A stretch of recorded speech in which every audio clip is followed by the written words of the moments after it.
이 이야기는 며느리들의 경험담이나 사연을 바탕으로 만들어진 글로 사실이 아니거나 허구일 수 있습니다. 안녕하세요. 결혼 17년 차 시댁과 합가해서 사는 42살 주부이고 14살 중학생 딸이 한 명 있습니다. 남편 형제는 이남 일녀이고 직장 다니는 35살 시누이가 함께 사는데 시누이 성격은 극도로 예민해서 누가 본인 물건 만지는 것을 무척 싫어하고 또 개인 사생활을 엄청 중요시합니다. 그래서 가족이라도 피해 안 가게 본인 빨래와 방 청소까지 알아서 싹 하기 때문에 같이 살면서도 별로 신경 쓸 게 없었습니다. 시누이는 인서울대학을 나온 수재로 저희 딸에게 수학과 영어 과외까지 해줘서 저야말로 시누와 함께 사는 게 너무 좋았네요. 그리고 남편의 막내 남동생은 군대 다녀와서 지방에서 대학교를 다니며 가끔 한 번씩 왔다 가는 정도입니다. 그리고 저희가 시부모님과 함께 산 계기는 5년 전 서울 근교에 방이 4개인 1층 전원주택을 지었는데 시부모님께서 7억 그리고 제가 7억을 내서 저랑 시부모님이 공동 명의에서 함께 살게 되었습니다. 저는 친정에서 외동딸이었는데 6년 전 홀 친정아버지께서 돌아가시면서 서울에 있는 아파트와 보험금, 주식 등 총 15억 정도를 남겨주셨는데 시부모님들은 저희 아버지 유산을 저에게 어느 정도 물려주셨는지 말을 안 해서 잘 모르십니다. 제가 집 지을 때 집값을 들이면서 대출을 좀 받았다고 말씀드려 놓은 상태라 아마도 그게 전부인 줄 아세요. 친정아버지 아파트는 팔지 않고 매월 월세를 받고 있고 실제로 전원주택 지을 때 아파트를 담보로 2억을 제 앞으로 대출을 받았었습니다. 저희 시부모님들 그렇게 모난 분들이 아니라 10년 넘게 지켜봐서 잘 살 수 있을 거라 생각했는데 막상 들여다보니 이렇게 뒤통수를 칠지도 몰랐고 지금은 합가했던 걸 무척이나 후회하고 있습니다. 함께 살면 어느 고부나 다 트러블이 있을 거라 예상하고 살고 있었고 그냥 제가 많이 맞춰드리는 편이었습니다. 아침은 며느리인 제가 차리고 저녁은 시어머니가 모두 준비해 주시면 저는 상 차리고 설거지하는 정도였고요. 어차피 어느 정도 예상하고 들어온 거니 맞춰드리며 좀 희생하며 살았네요. 근데 문제는 지방에서 대학 다니던 도련님이 어느 날 동갑내기 여자친구라며 집에 데리고 왔는데 뭔가 심상치 않았습니다. 알고 봤더니 벌써 임신 5개월인데 여자친구가 학교 다니기도 힘들고 아이를 낳아야 해서 시댁으로 들어와 합가하여 살고 싶다 합니다. 시부모님도 우리 부부도 너무 갑작스러운 상황에 당황스럽고 어이가 없었습니다. 시부모님은 그렇게 침묵을 지키시며 일이 이렇게 되었으니 차차 생각해보고 다시 이야기하자 말을 아끼셨네요. 지금 방이 총 4개인데 시부모님, 저희 부부, 시누이, 우리 딸이 각각 한 방씩 쓰고 있는 중이었고 남는 방이 없었습니다. 다음날 시부모님들의 부름에 온 가족이 모였는데 시부모님은 아들의 여자친구는 학교를 그만둔다 해도 아들은 학교를 졸업시켜야겠다고 하셨고 지금 도련님이 경제력이 없어서 살림을 차려준다 해도 먹고 살 돈이 없기 때문에 경제적으로 기반을 마련할 때까지는 계속 도와주고 싶으시답니다. 그래서 저희 보고 합가를 허락해 달라시네요.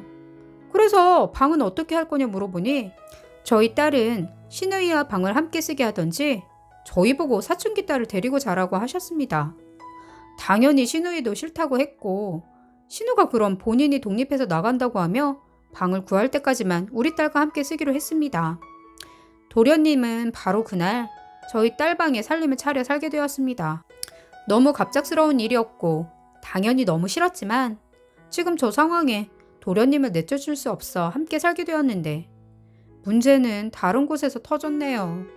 시누이랑 저희 딸이 방을 같이 쓰게 되면서 둘이 트러블이 많아지고 저희 딸은 거의 매일 시누이한테 혼나서 집에 들어오는 게 너무 힘들고 괴롭다며 울었습니다. 시누 역시 예민한 성격에 같이 방을 쓰려니 많이 힘들어합니다.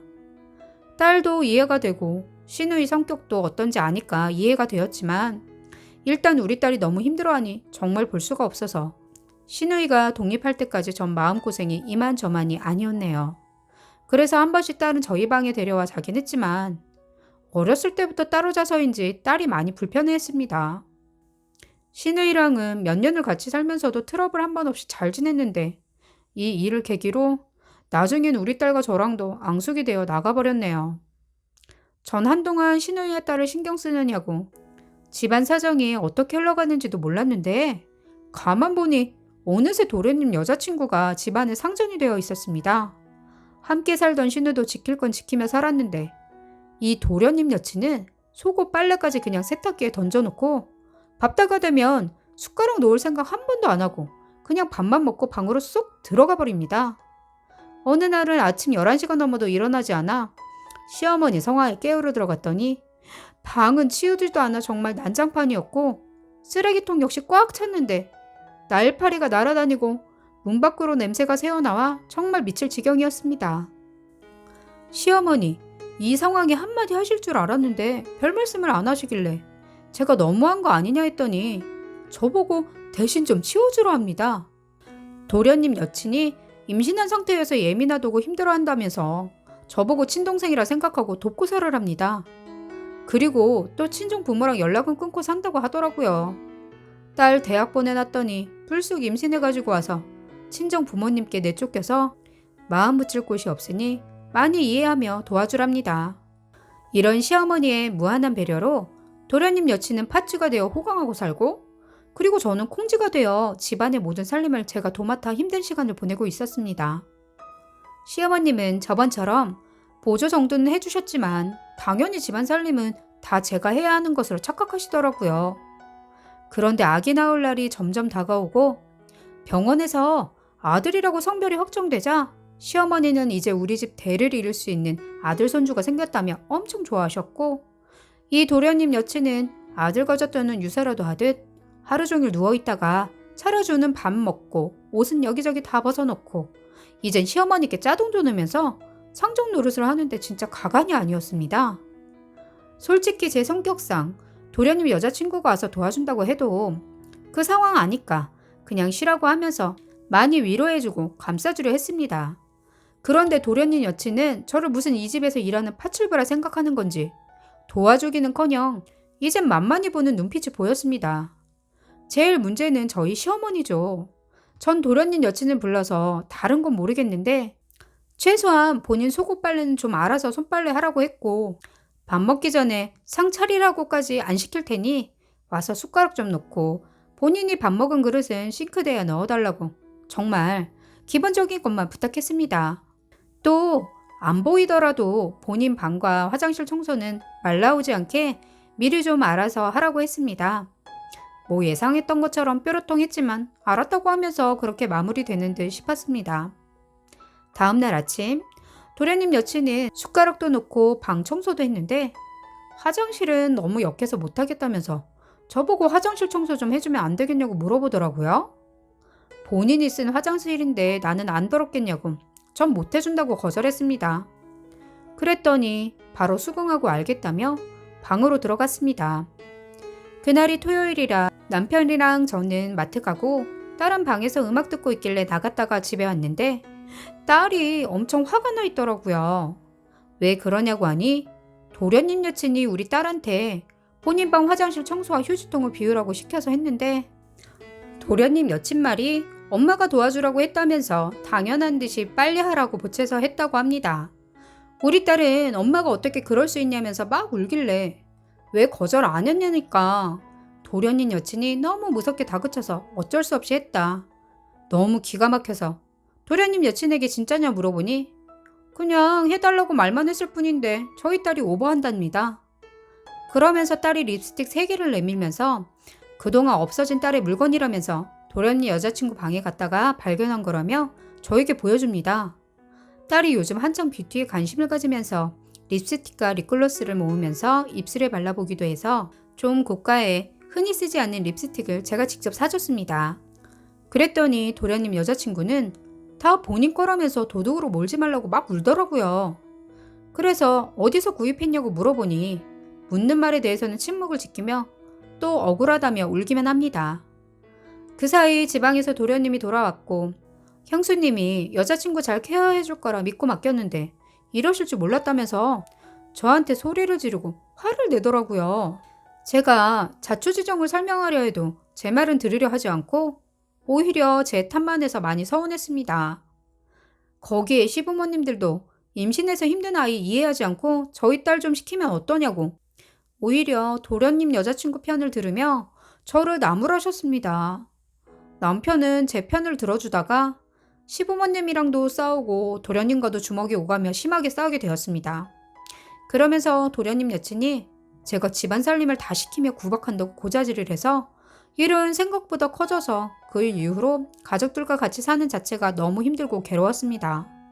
전에는 그나마 숟가락이라도 놓던 도련님 여친이었는데 이제는 밥때만 나와서 밥 먹으면서 국이 짜네, 반찬이 맛이 없네, 점심땐 닭볶음탕이 먹고 싶네 이 짓거리를 하더라고요.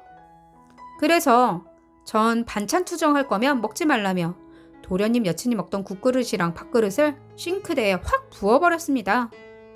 시어머니 그 옆에서 싸가지 없는 도련님 여자친구 말 그대로 다 듣고서도 도련님 여자친구만 감싸고 돌면서 저한테 너무한다고 하면서 나이껏 좀 하라고 혼을 내셨습니다.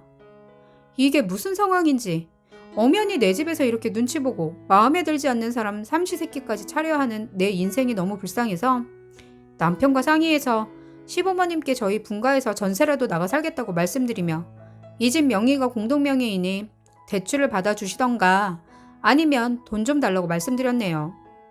그랬더니 시부모님 돈은 당연히 없고 저희에게 대출 받아주면 그 돈을 갚을 능력도 안 되니 절대 안 된다고 하십니다. 그러면서 저보고 그냥 너 하나만 참고 살면 되는데 그걸 못 참고 갑자기 이러는 법이 어딨냐며 서운하다 하셨습니다. 저희 부부가 이 전원주택 담보로 대출을 받는다 해도 서류는 절대 해줄 수 없다고 꿈도 꾸지 말라 하시며 거절하셨습니다. 그러시면서 그냥 이렇게 계속 같이 살길 권유만 하십니다. 그 이후에도 끊임없이 도와달라고 시부모님께 계속 부탁드렸지만 저희 부부 말을 완전히 무시했고 도련님 여친은 아들 가진 유세가 점점 심해지면서 시부모님까지 등에 업고 저와 저희 딸까지 무시해가며 이 집에 신우보다 더 신우 같은 딸이 되어 있었습니다. 결론은 저희 다 포기하고 나왔고 저희 이 집에 사는 동안 정말 정신적으로나 육체적으로 너무 힘들어서 살 수가 없었습니다. 저희가 못 나갈 거라고 생각했던 시부모님 너무 놀라시면서 저희 붙잡았지만 더 이상 이 집에 살면 저희 딸이랑 제가 죽을 것 같아서 저희 친정아버지 집으로 급하게 들어왔습니다. 정말 글에 자세한 내용은 안 썼지만 내가 내 명예의 집을 놔두고 도망 나왔다는 건 정말 그 집에서 너무 지옥이었기 때문입니다. 그렇게 몇 달 저희 가족은 안정을 찾아가며 잘 지내고 있었습니다. 얼마 후 시어머니 연락 오셔서는 너무 힘드시다고 하시며 도련님 여친이 아기를 낳았다는 소식을 전하셨는데 완전 상전이 따로 없답니다.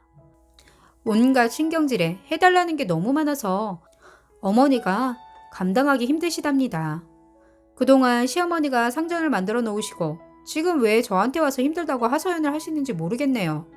그 큰 집의 모든 살림과 산후조리를 하려니 너무 힘에 부치셨는지 저보고 잠시 며칠씩 와서 도와주면 안 되겠냐고 사정하시는데 제가 미쳤나요? 도련님 여자친구 때문에 도망쳐 나온 집인데 제가 왜 그 여자 뒤치덕거리를 해야 합니까? 전 못한다 했고 그 여자가 시댁에 살고 있는 날 시댁도 다시는 안 찾아갈 거니 그렇게 아시라고 말씀드렸습니다. 그 후 시어머니 우리 집에 몇 번 더 찾아오셔서는 애걸복걸 하셨습니다. 그리고 신우가 시댁에 잠깐 왔다가 도련님 여친 방꼴과 시어머니한테 함부로 하는 꼴을 보고 신우가 한마디 했다고 지 성질대로 신우 머리채 잡았다가 되려 엄청 두드려 맞고는 지금 시어머니께 온갖 히스테리를 부리며 온갖 짜증을 낸다고 힘들어 죽겠다 하시며 오늘은 우시네요. 신우도 오죽했으면 산모를 팼을까요? 시어머니 제발 살려달라고 하시면서 그동안 너의 소중함을 몰라서 미안하다고 사과하셨지만 저 시어머니 그냥 보내드렸습니다. 제 마음 이제 돌아섰거든요. 저희 집은 자식집이니 찾아오고 싶으실 때 언제든지 오시라고 했고 제가 시댁 가는 건 그 여자가 나간 후 연락 주시면 그때 찾아가겠다고 말씀드리고 그 다음부터는 연락조차 아예 안 받고 있습니다. 그리고 한 11개월 후 시부모님 두 분이 울상을 하고 저희 집으로 또 찾아오셨습니다. 무슨 일이냐고 물어보니 돈 있냐고 물어보시더라고요. 그래서 없다고 하니까 지금 우리가 살고 있는 이 큰 집은 뭐냐고 물어봐서 남편 회사에서 대출 얻어서 전세로 살고 있는 집이라며 말한 동시에 남편이 지금 이 집 대출금과 시댁 전원주택 2억 대출 갚는데 지금도 돈이 너무 빠듯하다고 시 어른들께 대출 좀 해달라고 부탁했습니다. 그랬더니 시부모님들 하시는 말씀이 대출 해주겠답니다. 대신 도련님이 방학이라 집에 와 있는데 둘이 맨날 붙어서 싸우고 도련님 여친은 그때나 지금이나 살림엔 전혀 관심도 없고 이젠 집에서 담배도 피워가며 애를 키운다는데 도저히 감당이 안 된다 하네요. 시어머니고 도련님한테 너무 함부로 하고 시댁에 이 사람 저 사람에게 하루씩 돌아가며 싸움닭처럼 맨날 싸움을 붙여서 시어머니가 제 명에 못 죽겠다면서 막 우시면서 도와달라고 하셨습니다. 그래서 저희가 어떻게 도와야 하냐니까 지금 시댁집 담보로 대출을 받을 건데 제 서류를 달라고 하십니다. 아버님 말씀이 대출은 5억을 받아서 도련님 살 집 3억 전세 얻어주고 생활비를 줄 게 없으니 1억은 기반 다질 때까지 생활비 쪼개줄 거고 저희 보고 1억을 가지고 가서 빚을 갚으랍니다. 그 집이 시부모님들만의 집인가요? 저희 친정아버지 피와 땀이 깃든 집인데 그 피 같은 돈을 왜 제가 미쳤나요? 저 바로 절대 안 된다고 거절했습니다. 저와 저희 딸이 그렇게 죽을 것 같다고 애원하고 사정하고 빌었는데 콧방귀도 안 끼시더니 전 서류 절대 못 해드린다 했고 그런 말씀 하실 거면 다시는 저희 집에 찾아오지 말라고 했습니다. 어머니 가시면서 제발 살려달라고 하시길래 알아서 도련님이랑 알콩달콩 잘 사시라고 했습니다. 우리 남편 그때 도련님에게 얻어맞았을 때도 시부모님은 오로지 도련님 편만 드셨네요. 분명 누가 잘못했는지 뻔히 알면서도 편애하셨다는 말입니다. 그렇게 좋아하는 작은 아들이랑 평생 잘 사시라 했고 남편이 그럼 그 집 매매로 팔아서 똑같이 돈 나누자 했더니 그것도 싫으시답니다. 시부모님들은 그 집을 본인들이 직접 피땀 흘려 지은 집이라며 애정이 듬뿍 담긴 집이라 절대 매매는 싫다네요. 이것도 저것도 아니고 어차피 저의 의견 따라주실 것도 아니니 그냥 그 집 시부모님 돌아가실 때까지 그냥 두려 합니다. 저희가 돈에 아쉬운 것도 아니고 어차피 제가 서류 해드리지 않으면 공동명의는 매매뿐만 아니라 대출 자체를 아예 할 수 없기 때문에 그냥 묶어두려 합니다. 지금보다 더 손해볼 것 없잖아요? 저 그동안 시댁 때문에 손해 엄청 보고 살았는데 앞으로는 시댁 때문에 미련하게 또 손해보고 사는 짓 이젠 절대 안 하려고요. 희생해봤자 너무 당연한 듯 아시며 사시네요.